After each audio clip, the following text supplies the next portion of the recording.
Worksheet 1217, AB number 7, little motion review. Johnny walks the line, Johnny Cash. Called rectilinear motion. Direction matters. One-dimensional motion along a line. A lot of times it's left-right, sometimes it's up-down. So we often refer to position as S, but if it's left and right, they might use X. If it's up and down, they might use Y. They might use H for height if it's up and down. So just be able to, adjust. Velocity is derivative of position, and acceleration is derivative of velocity. We can start from position and take the derivative to get velocity acceleration, or we can work backwards. But you need to remember the constant of integration plus c. Units, you should just hopefully be aware of the units. That position would be miles or meters, or it's some kind of length, right? With a plus or minus front of it. Miles per hour would be velocity, or meters per second, or it should be length versus time, because you've taken the derivative with respect to time. So you said, how is position changing, length changing over time changing? And acceleration should be like the derivative of velocity per time. So it's per time, or more commonly per time squared. Hours, minutes, whatever units are being used. Increasing speed is another way of saying speeding up. A lot of times on the AP test, they'll say the speed of the particle is increasing, but the word speed is the key thing here. If they said velocity is increasing, that would just be acceleration is positive. But speeding up, velocity and acceleration are going in the same direction. They're working together, and you start to speed up. If they're working against each other, decreasing speed of the particle is decreasing, slowing down. That means they have to be opposite directions. A lot of times people make the mistake of thinking it's just acceleration that determines this, but that would be if velocity was increasing, then it would just be positive acceleration. Displacement versus distance. I think a lot of you guys mix these up. They're different things. They're usually totally different answers for the same problem. Displacement is how far you finished from where you started, and it has direction in it. So that means in this case right here, it'd be your final position minus your initial position. And that says how far away you are from where you started. It doesn't care about how you got there. If you do care about how you got there, then you want to add all these different chunks of movement up, whether they're positive or negative. You want them all to come out positive. And so it's always positive or zero. So I guess another way to describe that is non-negative. In this case, it's going to be 5, 10, 15, 20, 25, 30, 35. So same scenario, very different answers. This is also, you can think of as the integral of speed, the absolute value of velocity. Now, there is sort of a shortcut we can use to help us with finding. It's a little bit of a shortcut. It's a little bit of helping you avoid all the extra work with absolute values if you had to do it by hand. So the key here, like the way we found the distance, is by adding all these different chunks up. But really, we just need to figure out the distance between the turning points and add those up. So we don't have to do all of these. Okay. So make a little table of time and position, and you'd have to figure these out, the turning points, and then you have your endpoints, and then you find the distance between these. And you can usually do that in your head. You'd be like, well, what's the absolute value of the difference? Distance between 10 and negative 10 on number line is 20. Distance between negative 10 and 0 is 10. So these always are going to be positive. Now, this table could also be used for displacement at the same time, because it's going to be the last one minus the first one. And then distance is going to be 5 plus 20 plus 10 is 35. Right? So that's sort of a way to organize your work if you had to do it by hand. I kind of doubt on the actual AP test that you might have to do a bunch of work like that by hand, so it might not be as beneficial. Turning points are when the velocity equals 0 and it changes sign, changes direction. So those are the important points. So here's an example problem that we could try. Your position, find displacement and distance for 0 to 4. So we could just, we got to find the turning points. 3t squared minus 6t equals 0. Factor it. 3t, t minus 2 equals 0. T equals 0. T equals 2. Those are your turning points. Also kind of, those are critical points. We might also call those stationary points because the velocity is 0. And we could create a table and put the endpoints in. So you got to know endpoints for this.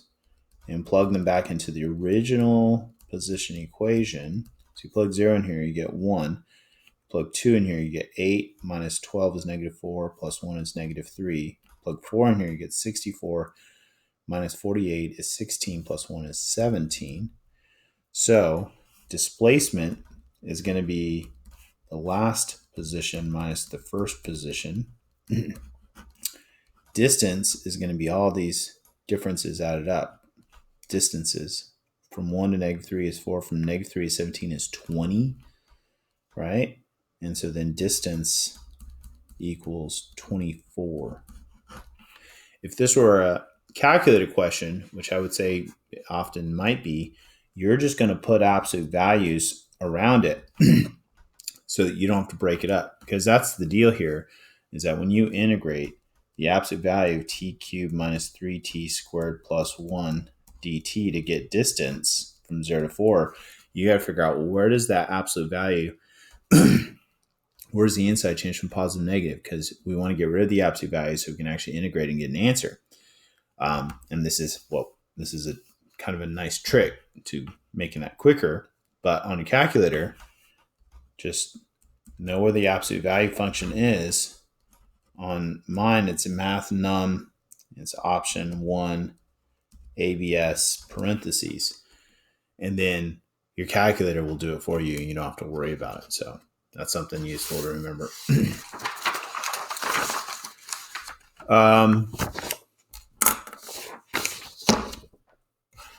So some more little notes. Instantaneous velocity versus average velocity. So instantaneous velocity is like just the actual velocity at that instant. Average velocity, I wrote it with a little v there, v bar. That's kind of more of a statistic notation, but and we don't see it that much. But what it is just the change in position over the change in time. So this is like an average derivative of s bar,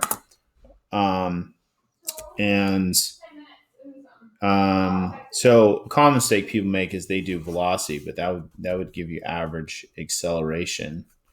So this is mean value theorem. We could do it. You could use the regular mean value theorem. There's two versions of it. This special version comes from just the regular overall definition of it. So V average equals, you could do T2 minus T. We're going to find the area under the velocity function from T1 to T2 and then smooth it out, divide by the base. Well, the antiderivative of velocity is position. And then you're going to plug in your limits. And so you're going to get ST2 minus ST1 over T2 minus T1. You get the same thing. It's a little faster if you just use this knowledge of the average of the rate of change. Speed is the absolute value of velocity. It's always positive or 0. When a particle's at rest, sometimes they'll say the first time it's at the rest, find its position. That's when velocity equals 0, not moving, right? And so we call that a stationary point. It's another name for that. Turning point, if the direction changes. So velocity equaling 0 is a very important term. So maximum minimum position. So this would be like a good EVT question. And here's an initial position. So this is like the same as S2 equals 11. We need endpoints, which we have. We need critical points. So critical points are going to be where x prime t equals 0. And that's the same as where velocity equals 0. And in this case right here, this is the graph of velocity. So t equals 0, t equals 2 is when velocity equals 0, velocity equals 0, t equals 6. So t equals 0, 2, and 6 are potential critical points. And this is something they do sometimes. They don't give us a function, they give us a picture of the graph. And sometimes we've seen some older ones where they don't give you any information about the area, but you really have to just kind of compare the areas to each other. But sometimes they'll give you the value of the areas. Now, the thing you got to remember is that if it's below the x-axis and you integrate, that's going to be a negative answer. The area has to be positive, but using it, we're not trying to find area, we're trying to integrate velocity. So now a big thing that we're going to use here is fundamental theorem of calculus, part 1. And that says if we integrate x prime t dt from some known point 2 to some other point we want, then we're going to get xt minus x2. And then xt equals x2 plus the integral of 2 to t of velocity. Now, the reason we have to use this is because we don't actually have an equation for velocity to integrate. So we're going to have to rely on the information about the derivative and find its area. So we would make a table like normal and put the endpoints in and the critical points. And we're going to plug them back into x, which I'm going to use that expression we just came up with from the fundamental theorem of calculus part 1 to help me figure that out. So x2 was 11. So we're going to start with 11 plus the area from 2 to 0. Now that's 5, but since we're going backwards, 2 to 0, it's got to be negative. And so we're going to get 6. Next one, 2 is going to be 11 plus the area from 2 to 6, or 2 to 2, which is 0. So that's going to be 11, which makes sense because that's the position they gave you. At 6, it's going to be 11 plus the area from 2 to 6. But because it's below the x-axis and we're going forwards, it's going to be negative. And then at 7, it's going to be from 2 all the way to 7. So it's going to be plus a negative 8 plus a positive 2. And that's going to be 5. And so we're looking for the absolute. The max would be right here. And the min would be right here. But sometimes they make you guys do this on like free response problems for EVT. They give you a graph of the derivative. They don't give you a function. They give you the actual values of the different chunks. And you got to use fundamental theorem of calculus part 1. So we're going to say the maximum position is 11 at t equals 2 by extreme value theorem, checking in points, critical points. So I'm not going to write all that. The minimum position is 3 at t equals 6 by extreme value theorem, checking in points, critical points. So that's kind of an interesting, creative way.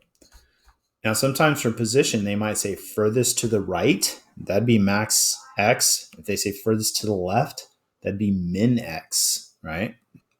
Highest, lowest. They can use other other descriptions that kind of make more sense in the context of the problem, but you got to realize are asking you for absolute maxes and absolute mins. Okay. I wrote this down, but let's get rid of that. So and let's add some endpoints. So here's the same question, but I'm going to give you an actual function. So we got to find the derivative, which is velocity, which sometimes they just straight out give you velocity. And do 3t squared minus 18t equals 0.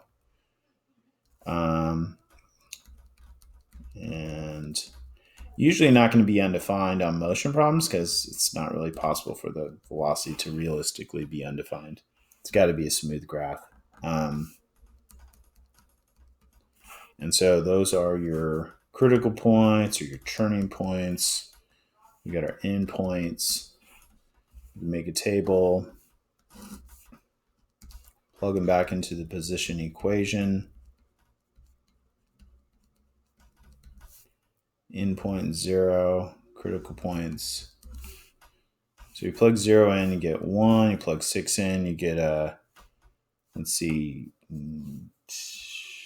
108 minus 9 times 36, 54, carry the 5 to 27 is 32, plus 1. So what's that going to be? Let's make sure I did all this right. I don't think this is right. 6 times 36 is 36, carry the 3 to 18 is 21. So that should be 216. So 324 minus 216, borrow there. 14 minus 6 is 8. 108. So that's going to be negative 108 plus 1 is negative 107. And if we plug 7 in, I'll just tell you what we end up getting. We get negative 97. So there's your min, there's your max, and then you could write your answers the way you should. So there's a little bit of notes, and then we got a couple free response problems. So what I would challenge you to do right now, if you haven't, is to pause the video and try these problems on your own. A couple weeks, pretty soon, you're going to have to do them on your own, an AP test. So write it on your own, pause it. Now, this is a graphing calculator problem, okay? So pause the video, and we'll do it. And then same thing on the back.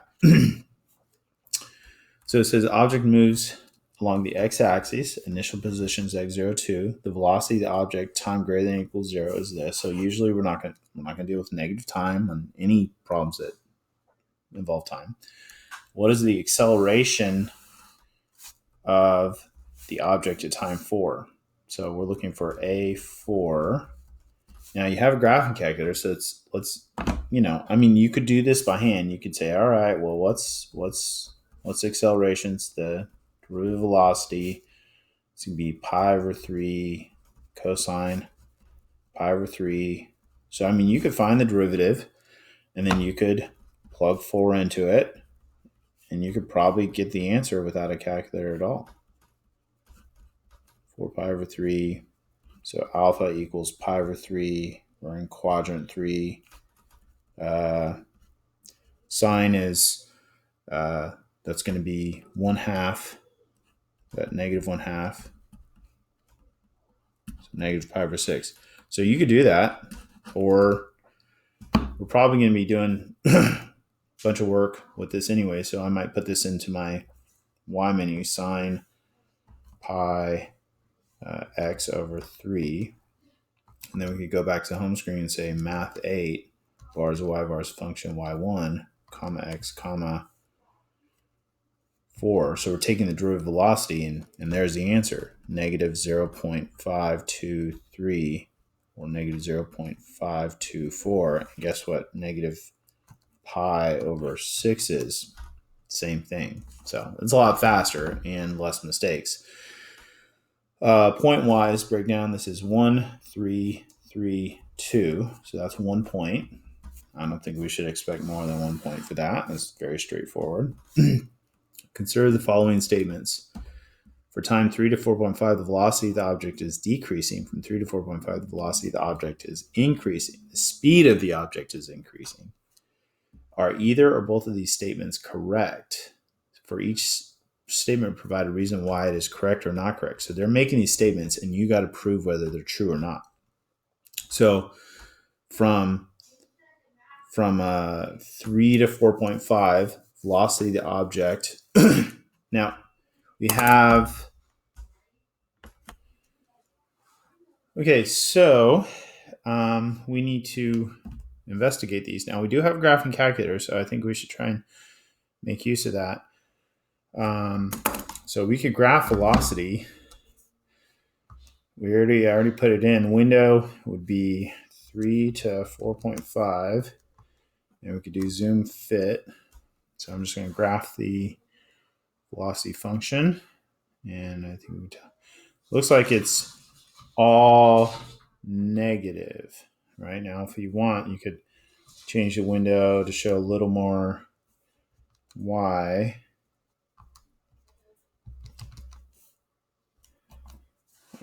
So yeah, it looks like it's all negative. I mean, we could confirm over here. I guess we could change the window, make it go maybe to 2.5, and then we could see where that x-intercept is and make sure that it is at 3. So we're going to do second calculate 0. This was what, 2.5 to 3.5, guess. Oh, shoot. Okay, try it again. So calculate 0. Left bound 2.5, right bound 3.5, guess 3.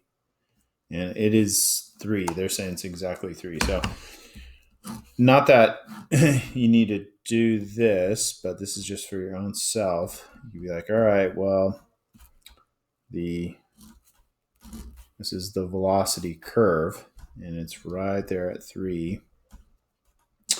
And it's all negative. So this is all negative velocity. So we're going to say now, watch out. It says the velocity of the object is decreasing. So that's actually acceleration. So we need a graph. Okay, so we got to find velocity of the object is decreasing. Velocity decreasing means that the derivative of velocity is negative, which means that acceleration is negative.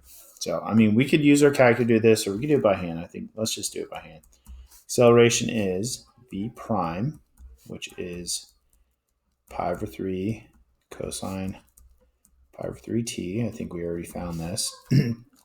And we could, set it equal to 0. I guess we already did a bunch of this work, right? No, we didn't set it equal to 0 before. So then we could multiply both sides by 3 over pi to isolate the cosine. And then say, okay, well, what's the reference angle? When does cosine equal 0? That's going to be, well, that's not reference angle. It's pi over 2 plus pi k. And so then t is going to equal, we're going to multiply by 3 over pi, including the pi k. So this is going to be 3 halves plus 3k. And so 3 halves, 1.5, 4.5, 7.5, so on. Now we're looking just for between 3 and 4.5. 3 and 4.5. So it looks like it equals 0 right at 4.5. And so we could just, we could do a line check for this. We could say, all right, here's acceleration. And we have 1.5, 4.5. And we could test a value.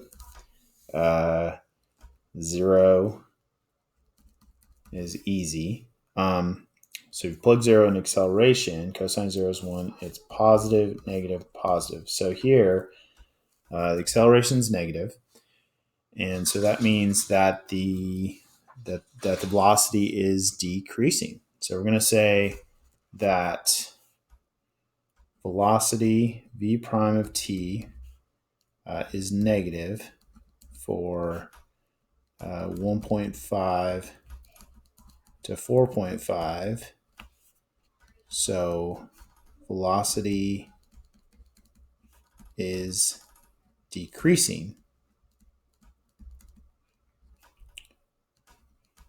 from 3 to 4.5. So we're given a reason.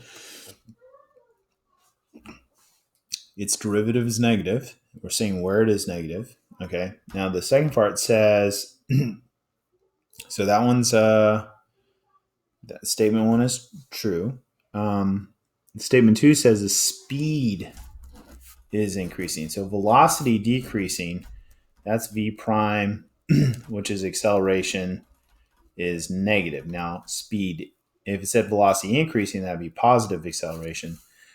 But when it says speed, that's when we have to deal with velocity and acceleration together. Now we already have our information about acceleration, so we could do a little line check for velocity, but we need to figure out when velocity equals 0. Real quick. I mean, we could use our calculator to do this. I almost think it's less confusing though without it on this one. Alpha equals, we say, okay, well, sine equals 0 at 0 plus pi k. And we're going to multiply by 3 over pi. And so it's going to be t equals 0 plus 3k. So t equals 0, 3, 6. So 0, 3 is somewhere kind of in the middle of this. 6 is over here. You can test a value. T equals, can't do 0. So what would be an easy value if you plugged in here, like I think maybe not 3 or 6. I mean, I don't know, just 1, I guess, because that'd be sine of pi over 3, which is positive. So that's going to be positive, negative. And so for speed, we're looking for the signs to be the same for increasing or opposite for it to be decreasing. So increasing is going to be where they're the same. So from 3 to 4.5, and we're only considering 3 to 4.5, which is, they're both negative there. It is speed is increasing. It is speeding up. So velocity, let's see.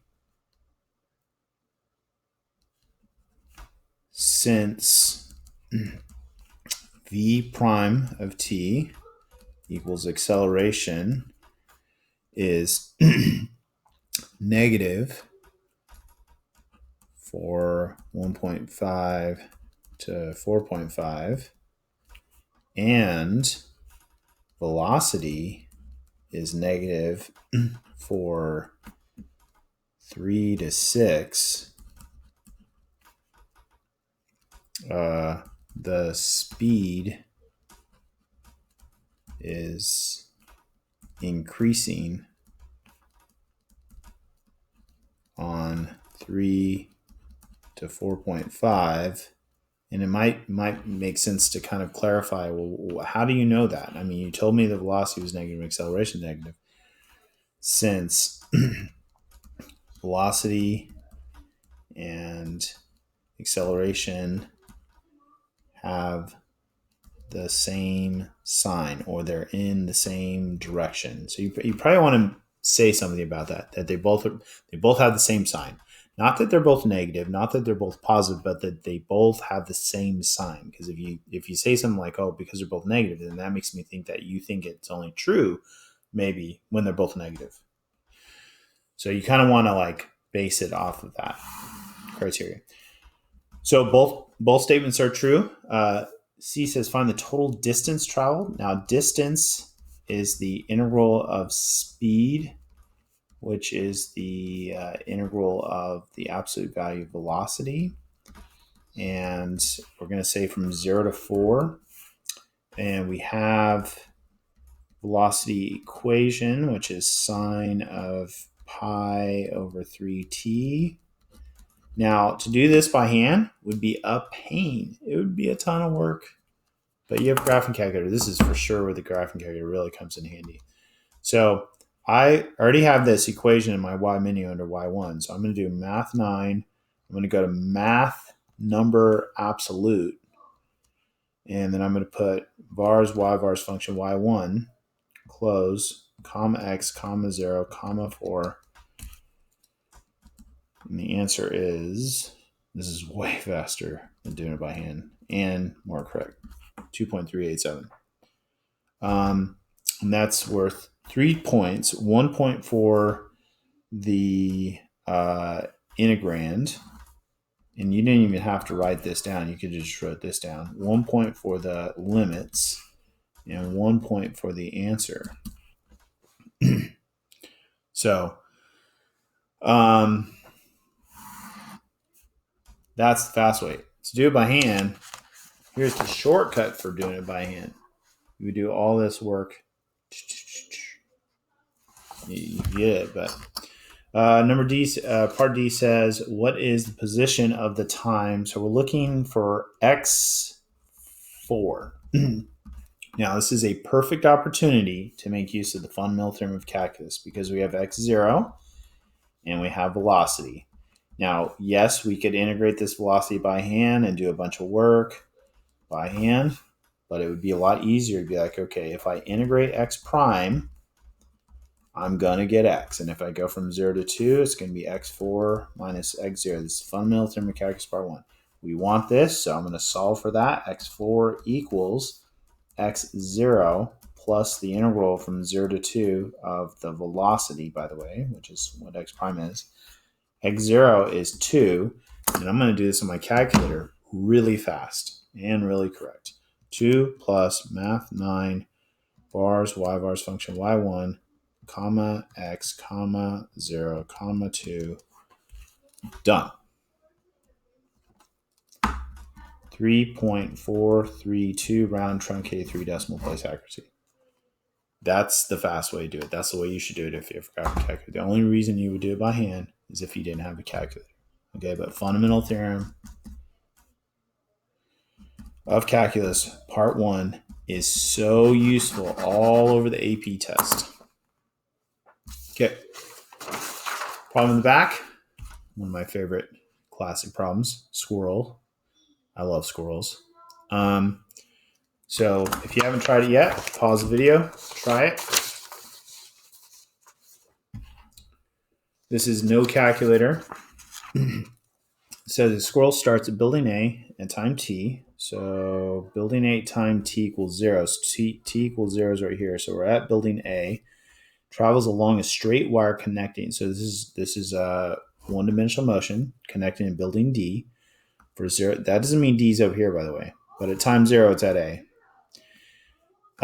Squirrel's velocity is modeled piecewise. So this is the velocity, right? Graph. So it's going forward. It's not going anywhere. It's going backwards. So it's going back and forth on this wire. At what times on the interval 0 to 18, if any, does the squirrel change direction? Give a reason for your answer. So it's like a turning point. So it changes direction when the velocity changes from positive to negative, which potentially happens at when its velocity is 0, right? Now, I'm not going to claim it's changing direction at time 0 because we didn't know what its direction was before that. It's probably not even moving because it's negative time. So it changed direction here and here. That's good enough. We do need to give a reason for our answer. So we're going to say the squirrel changes direction at time t equals 9 since the velocity, since vt is positive on the interval 0 to 9. By the way, that is 9 right there.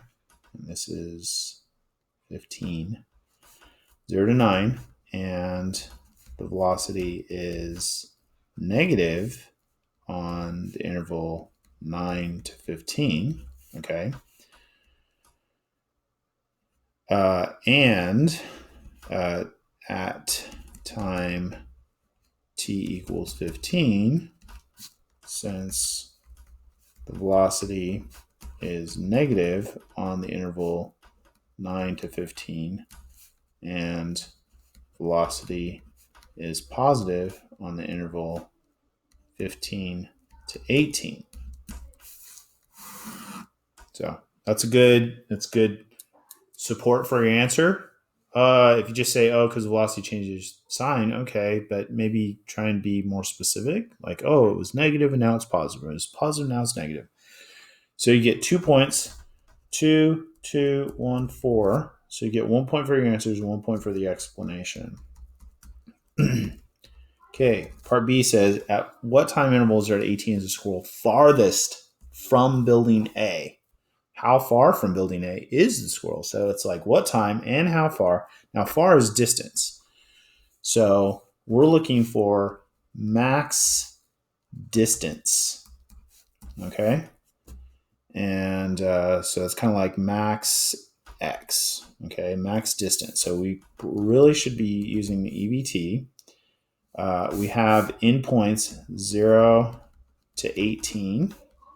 Okay, and you got to show your work nice and thorough here. Write things down, show setups. So one of the first things we got to do is find critical points. So that's x prime, which equals velocity, which equals 0 or undefined. Usually going to get a point for that. So make sure you write that down. Make sure you write x prime vt equals 0 undefined. Now from this, we can just look at the picture and say, oh, well, that's when t equals 0, 9, 15, right?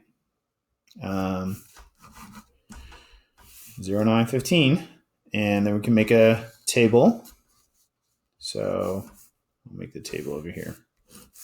So we're going to put these times in 0, 9, 15, 18, and we're going to plug them into x. Well, this is where we get to use fundamental theorem of calculus part 1 again, because we don't have an actual equation for velocity unless you really want to do all these piecewise graphs. I don't think you want to. What we want to do is we want to say, okay, well, we know the position times 0. So if we integrate x prime from 0 to some time, then we're going to get xt minus x0. So that means xt equals x0 plus the integral 0 to t of velocity. Now x0 is 0. So really, it's just going to be the integral from 0 to t of velocity. It's going to be the area under the graph. If it's above, it's positive. If it's below, it's negative. And so at time 0, it's at position 0. At time 9, it's going to be this area, this trapezoid. So that's going to be average of the bases. This base up here is 5. The height is 20. This base right here is 9. So it's going to be 9 plus 5 over 2 average of the bases times the height. So that's going to be 10 times 14 is 140. 15. Now here's the deal. We can actually make use of this. 15, it's going to be that first area, 140. Don't recalculate it. Minus, now this one, the bases are 4 and 6. So average of the bases, 4 plus 6 over 2 times the height is 10. So that's going to be 5. That's going to be 50. That's going to be 90. And then at 18, it's going to be all that area so far, which adds up to 90.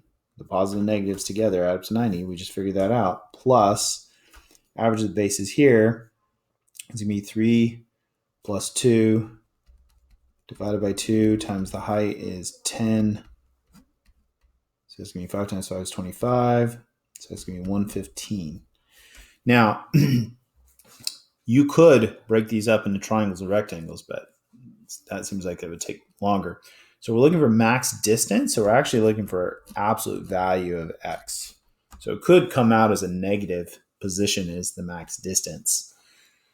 But right there's your max, right? So how far from building A is so the squirrel is farthest from building A. 140. What are the units? I feel like there's units on this problem. No? No units. Okay. 140 at time t equals 9 by extreme value theorem checking endpoints and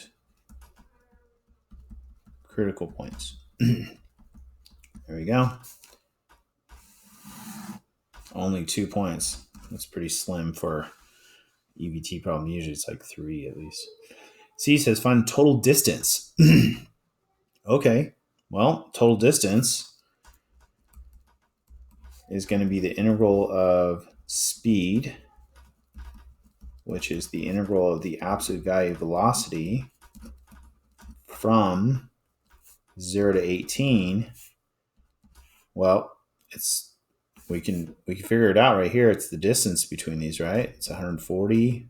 Went 140 for the first chunk, and then it went 50, and then it went 25. It's really just the area of those. It's the area of this velocity curve forced to be positive, right? So I mean, we already calculated these. That was 140. This is 50. That was 25. That was negative 50, but we forced it to be positive, and we get 215. So the total distance the squirrel travels is 215.